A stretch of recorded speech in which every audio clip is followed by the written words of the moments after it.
Kecurangan adalah bayang-bayang gelap yang menggerogoti keuangan negara demi kepentingan pribadi. Di tengah upaya pemerintah memenuhi kebutuhan kesehatan, praktik fraud justru muncul dalam pengadaan alat vital. Perkenalkan, kami dari tim Pure Team, perwakilan dari Universitas Medan Area, yang terdiri dari saya Olivia Nanda dan rekan saya Christine Octavia Girsang dan Zahra Suhaila.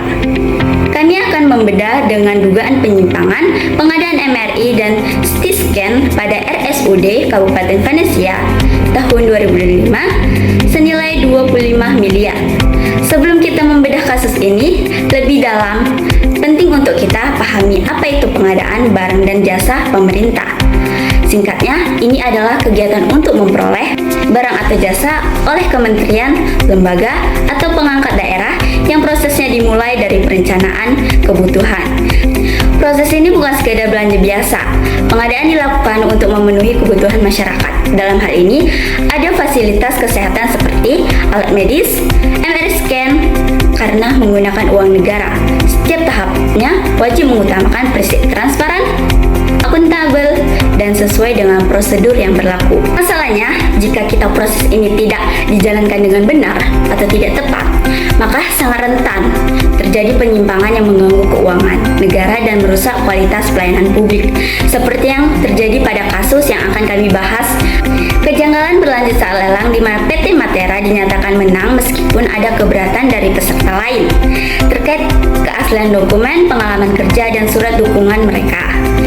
Melalui video ini, kami akan membedah teori apa yang digunakan untuk membuktikan fraud ini, bagaimana modus operandi para aktor, dan apa langkah audit investigatif yang harus ditempuh.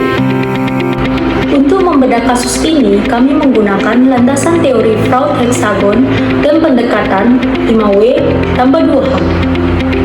Kami mengidentifikasi jaringan kolusi yang melibatkan Direktur RSUD sebagai pemberi arahan, pejabat pembuat komitmen atau PPK yang menyisipkan kriteria eksklusif, hingga Direktur PT Matera yang diduga memberikan gratifikasi atau kickback.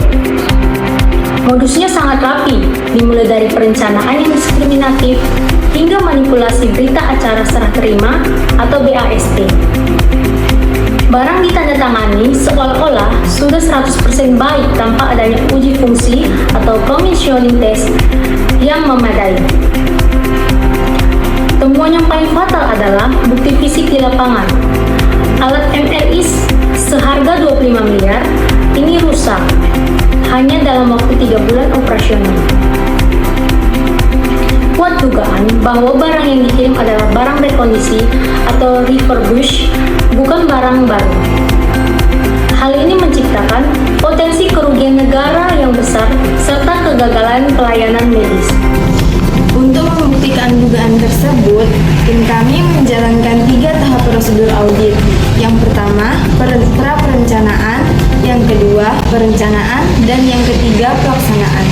Kami melakukan analisis forensik dokumen untuk memverifikasi keabsahan sertifikat keagenan dan melakukan wawancara investigatif kepada tim keuangan guna mengungkap alasan pencairan dana 100% pada alat yang rusak.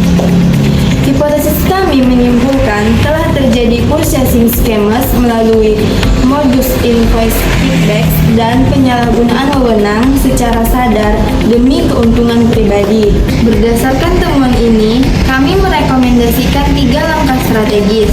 Pertama, lakukan audit teknis independen dengan ahli elektromedis. Kedua, perkuat sistem whistleblowing. Dan ketiga, wajib penggunaan e-processing untuk meminimalisir interferensi personal. Demikian pemaparan materi audit investigatif dari Pure Team Universitas Medan Area. Semoga menjadi pelajaran bagi tata kelola keuangan negara yang lebih baik. Terima kasih.